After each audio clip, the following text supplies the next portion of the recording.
Good evening, everybody. Thank you very much for joining us at this amazing castle in the middle Kent. We never thought such amazing place existed for 3-4 weeks ago. And joining us on the Secrets of Health Hero events. 10th of March 2006. I was just 10 days into this country working as a physiotherapist in the NHS. I had a call from my sister saying, your mom is unwell, so we are taking her to the hospital. I said, fine. It was a Saturday, and I was waiting for further calls. Within 8 hours, I had another call from her saying that our mom passed away. And she was 60 years old. She was a head teacher till the age of 58. She retired. 2 years later, we lost her. I've been at medical school by the time, and I was learning all about what could be the reason we lost her. It's amazing life lost. You can't get it back. And even though we were living in a town which had a very good medical facilities, but none of them could point out what was the reason for the loss of life. Ever since, I was so passionate about understanding what people do to live a good, healthy life, long living life, fruitful life, so that I could learn from them and I implement it in my own life. Life went on. After 4 years, I figured out what was the medical reasoning behind the loss of my mom's life. Then, as the life goes on, I see loads of other things people do as the same mistakes in life, and they are also heading in the wrong direction without the right diagnosis and not proper access to the medical systems quick as possible.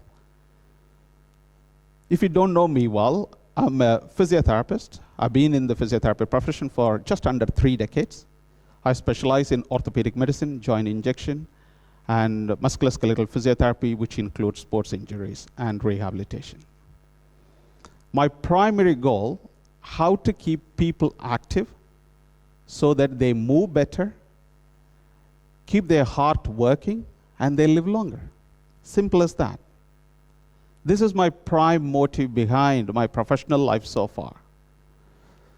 I'm so privileged to work this many years in the NHS and outside the NHS. 12 years I was an orthopedic specialist in the NHS, so I get to see a variety of group of people. Over the years, I've split them all into a spectrum.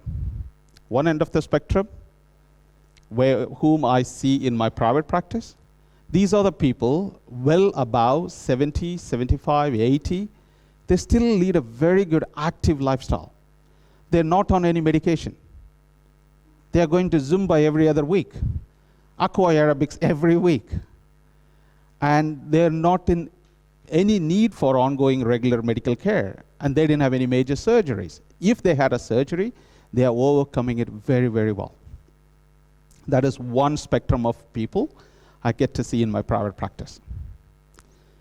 Same spectrum, on the other end of the spectrum, whom I get to see in my NHS world, people are coming with 23 tablets morning, afternoon, evening. They eat medication as a food. They cannot walk from one end of the corridor to the other end without happen to or need to sit down. They all proud to say that I'm diabetic, I'm asthmatic, oh, my heart doesn't function well, my lung doesn't function well. They take it as a pride on their, shirt. It's not a badge of honor to hold, but still I get to see those group of people. As the years went on, as I'm fully working in private practice, I'm more keen to understand what my first group of patients are doing. So just rinse and repeat it. What these guys are doing, what is their tricks? What are the tactics they are using? Some little tricks, golden nuggets they can share with us. And if everybody can follow it, and the life will be worth living. You will not be in regular medications. You don't need a surgical intervention. And this group of people are getting bigger and bigger, and I want them to grow further and bolder without any need of medical support. That is the ultimate aim of today. learning from the people who have done amazingly well in their life, so healthy they are not in regular medication. They don't have a surgical need. Or they didn't have, even if they had, they're doing very well after the surgery. They are not holding themselves back. They don't have a limitation in life. They don't have a disability in their life. They are turning around any disability as an opportunity to go further. I'm treating people at the age of 77. They come with a poor shoulder, but they are playing tennis every week. Honestly. And they are all role model for us. And this is what I want to spread across the country. This has been done well in America. People are changing over there, even though it is very slow out there. But in England, we are all living longer. But still, we are the people queue behind our GP surgeries. So, the trick is today, learn as much as possible from our own panel of members today. We also have an amazing athlete with whom we can learn from. And also we got a retired consultant and a GP who's going to share her wisdom, how you can live longer. She's a prime example for it. And we also have a dietitian on board. She will advise us all about balanced eating, what are the things we should eat, what are the things we shouldn't eat, when should we eat, when not to eat. So it's going to be an amazing discussion.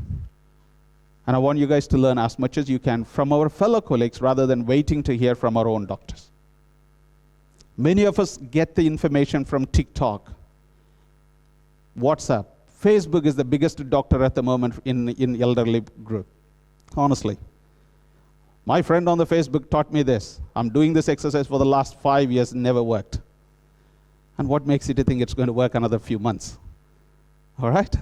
So, the first person I want to invite on the stage is an amazing athlete. I want to learn a lot from him. He's a champion of health and health and well-being hero. He's a 5-time Olympian, 6 world championships, and he holds 8 world records so far, 23 years in professional swimming, and he has 51 international medals. And he is the best person can teach us how to live a disciplined life, how to keep going, how to commit to something. And he is none other than our own Mark Foster. Please give a hands up to Mark.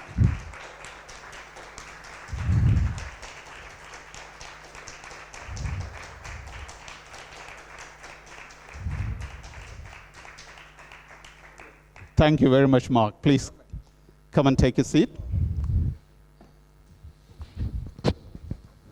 Evening. How are we doing? Do you know there's a swimming pool underneath there? I now see a few people think, you better be careful and move to the side. There is a swimming pool underneath there, apparently. I just found that out. They said you'll be at home in here because there's a pool under there. That's true. Was it the truth or you're just... No, there's a pool under there. All right. Yeah. That's a great news. That's right. Yeah.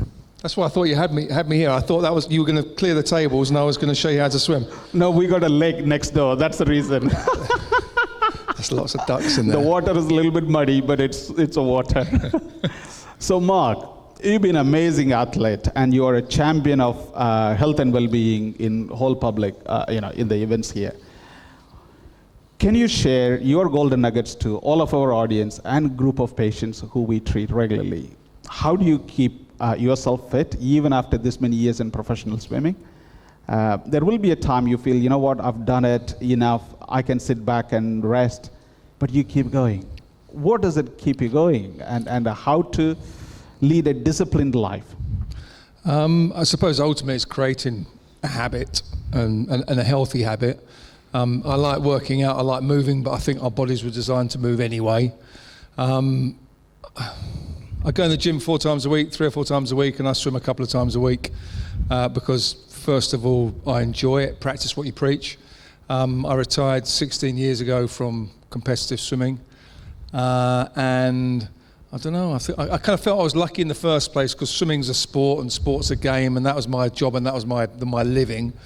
But then ultimately, since I developed a dance fitness program, because I believe in sort of trying to give people the opportunity to find something they love doing and get the benefits that go with being active and moving.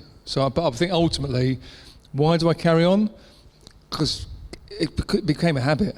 Like if I don't work out or I don't do something for a couple of days because I've been busy doing work, like for example, when I'm in Paris for the Olympics in a month's time, and I'll be working for the BBC with Rebecca Adlington and Claire Balding, we'll be poolside at the Olympic Games. I will find a gym so I can go in the gym 2 or 3 times a week just because I enjoy it. I think the thing is, whatever you do, find something that you enjoy. And even for me, when I swam for a number of years, that jumping in freezing cold water at 5 o'clock in the morning was not fun, right? Especially when you're about 10 years of age. But I kind of realised that if I wanted to see my mates, I needed to go training. And then I had a best time, and then I kind of realised that if I didn't go training, that time didn't get any better. So even though I didn't enjoy the cold water at 5 o'clock in the morning, I knew without that aspect, then I wouldn't be able to achieve what I achieved. So I don't know, I always think and do it with other people. Find something. I go to the gym with the other half, and it becomes fun, and we have a laugh and a giggle. So I make it social. And many places I've heard you talking about, you built your team around you, having a physiotherapist and a regular coaching, and you also had a mentor to successful in your business. The same way, I believe, every one of us should have a team around us. When we get older, our joints and bodies get stiffer, and it's worth having a regular physiotherapy, and having a regular doctor's appointment is a good thing, and regular counseling is a very good thing for us to talk it out. How do you encourage people to have a team, put them in the middle and have a team around them so they look after themselves better? How would you motivate that idea? I don't know. I guess the thing is, it's thinking about it. I think with anything in life, it's becoming aware of something, and then ignorance is bliss, right? But then when you're aware of something, you can do something about it. I was fortunate, first of all, when I got into swimming in the first place. I did it because I learned to swim, and I'm guessing most people. Can you all swim? Can you all swim? All right. Well, if you can't, you should have some lessons. But swimming is a life skill. So when I got into water in the first place, I just swam. And then I went along the way. I got a scholarship to Milford School when I was 13 years of age. I became national senior record holder at 15 years of age. And I was kind of in the team from 15 years of age. So all of a sudden, the team of people were put around me. But not at 15 years of age. There was no money in the sport. I worked as a career driver, fitted double glazing windows, groundsman, lifeguard. I did various jobs to make ends meet because there was no money in swimming. It was only after the 96 Olympic Games that money got invested in swimming. And then, a question. Who was the only Olympic gold medalist in 1996 Olympic Games in Atlanta? We won 1 Olympic gold medal as Team GB. That's not swimming, that's tennis, athletics, every sport. Do we know? It wasn't me, no, sorry. It was Steve Redgrave. So Steve Redgrave and Matt Pinson won an Olympic gold medal in 1996. So that was deemed as an unsuccessful Olympic Games for Team GB. The National Lottery got involved. They put money into the sports and arts. They invested in swimming. They invested in all sports. So every sport got some money, which enabled us to have better athletes, better facilities, and the swimmers, swimmers got paid. There was funding available, and all of a sudden, from that investment, became physios, team management. All of these things were put in place. And if you look then from then, we get 1 gold medal in that Olympics. We now get about 30, and that's from the investment, right? That's an investment in a sport. That's investment in Team GB. But kind of similar in a sense in investing in yourself. And I have a big thing that your health is your wealth. All right? Because if you're not healthy, you're dead. It's pointless being wealthy. So it's one of those things that you need to invest in yourself. And that's not saying you don't need to invest every penny you've got. But the bottom line is you do need to invest in yourself because your health's your wealth. And I always say to people that it's not about being an Olympic athlete or a professional athlete. But if you're a little bit fitter, a little bit stronger, it just makes day-to-day stuff easier. Whether it be picking up the shopping or taking the kids to whatever, walking up the stairs at home. Just everything's a little bit easier. So, but as far as putting a team around yourself, and what's your team? It starts at home, I guess, your family, support network, and then depending on what you're going on. I've got friends that have massages once or twice a week. I have it every now and again, generally when I get a problem. I should have it more often, but it's one of those situations where put things in place and invest in yourself.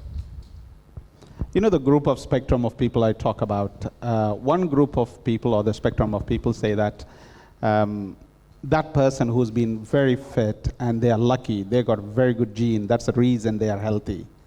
The other group of people think, do you think they are not that lucky, they didn't have a good gene, that's the reason they are poor in health? I don't think so. It's all our own making. We make and we decide whether we need to be fit enough or good enough or in a good health. It's all our own making. And this is where, when I speak to people, they always feel that, you know what, I'm fit enough, I don't want to do anything more. I'm retired now, let me sit back. I had my time in the pool. I had my time on the track. They don't want to do anything more. It takes so much of courage to motivate these people to get going. This is where, and you agree with me there, where we need to push them to commit to something. You know, enjoy something what you do and commit to it and keep it going, follow it through. Another question I want to ask you, you know, at many times, swimming is a boring game where you are just going length after length after length. And the same way, when we get older, you know, walking from here to there, it's quite boring and painful. How do you tell people just to keep going? Do you have any tricks? What do you do in your head when you're swimming and that people can follow from here? I suppose ultimately if you break stuff down, I mean, swimming was my job and I had to do it, but at the same time, doing length after length after length can be boring, can be monotonous. But I go back to creating good habits, that when it becomes a habit, it's like you said about walking, but if people walk, what do people do every day without thinking? Breathe, right? It's just a habit. I mean, you have to anyway, but walking, you do it without thinking because it's a habit. It's about making things a habit, but then sometimes, my mum's 82, she's had a hip replaced, 2 knees replaced, an ankle replaced, and she's just had heart surgery. But she's a bit like a bionic woman. She gets up and she goes again. And I kind of have to, with her exercises, I'm like, you've got to do that. And she was the one that used to motivate me as a kid. Okay, so as a 10 years of age, she had to drive me literature training every day, but she was the one that got me up. She pushed me and motivated me. And now it's kind of a little bit reverse roles. But I simplify it. So she's got, she fell over and broke her wrist. So her exercises for her wrist exercises, and she'd be like, oh, this is painful, this is boring, this is tiring. I go, right, do it 10 times. Go make yourself a cup of coffee. Then do it another 10 times. When you finish a cup of coffee, do it another 10 times. However many times you've got to do these exercises, just break it down, make it a little bit easier. Go and get changed, then come and do another 10. And just so it's not, because sometimes it could be a little bit overwhelming or a little bit tiring, and then to get your head around things. So just change the way you do it, make it a little bit easier and a little bit simplify stuff. But as far as resilience goes, I competed for Britain for 23 years just because I found something I love doing. I thought I was very, very fortunate. I said sport's a game, and I knew there'd be an end point. But ultimately, it's about, I don't know, every day you get up, and I think by moving you learn something. And I think life's about learning and about moving. Was there any point you felt quite vulnerable, whether due to injury or personal circumstances, you felt, you know what, I don't want to keep going? Dancing on Strictly Come Dancing, I was very vulnerable. Yeah, very vulnerable. You should see his first dance, and towards the end of it, his game got better and better. The dance got better and better. In fact, we're going to show it now. No, we're not. No. So can you talk about how you can turn that vulnerability into your strength, and you stride through very, very well? When you do something for the first time, and we've all done these situations, we've all been in a situation where we do something for the first time, we're not very confident. We're afraid of, we've got a positive voice and a negative voice, and we're always sometimes listening to the negative voice a little bit too much. We go worst case scenario. But once you've done something once, you kind of go, oh, it kind of wasn't that bad. You learn something, and then you do it again, you go again, you go again. I'm not saying you're going to be the best. In my head, I was going to be John Travolta. Didn't happen, right? But I was the best version of myself over a short period of time. Has anyone ever bungee jumped before? Yeah, right, it's awesome, right? But I remember doing it for the first time, and I stood there with a rope around my ankles and thought, this is not right. Okay, this could go really wrong. But you do it and you get back up, and it's one of those things like being a kid in a helter-skelter or a roller coaster or whatever it might be, and you go, oh, I want to go again, I want to go again. But it only comes because then you know you're going to be safe and you know you're okay. But like I say, do something. You won't be any good at it. It's like learning something for the first time again, whether it's to do with coordination or using your brain. But then If you do it again and you do it again and do it again, eventually you become good at it. It's like exercises or rehab. At first, you're really weak and you're a little bit tense and you're not really sure you're doing the right movements. But then after a period of time, you get it and go, oh, okay, and then you're not thinking about it. Because then well, the reason why we train is we train to the point where we don't have to think, our bodies take over. And that is a habit. So it's about doing stuff over and over again, repeating. You become good at something, and then you don't have to think about it again. This is the same learning I had from a group of people who enjoy their good health. Not necessarily they were an athlete or something. They repeated the same thing, simplified it. They loved what they're doing, either with their partner or wife, and they kept going. They never gave up when the times were tough, either due to health reasons, but they kept going. This is not a trait of an athlete. Every commoners, we have it. That's the reason these group of people enjoy a good, healthy lifestyle without the need of medication, needing surgery, or without any limitation or disability. And this is great stuff to be learned from these people.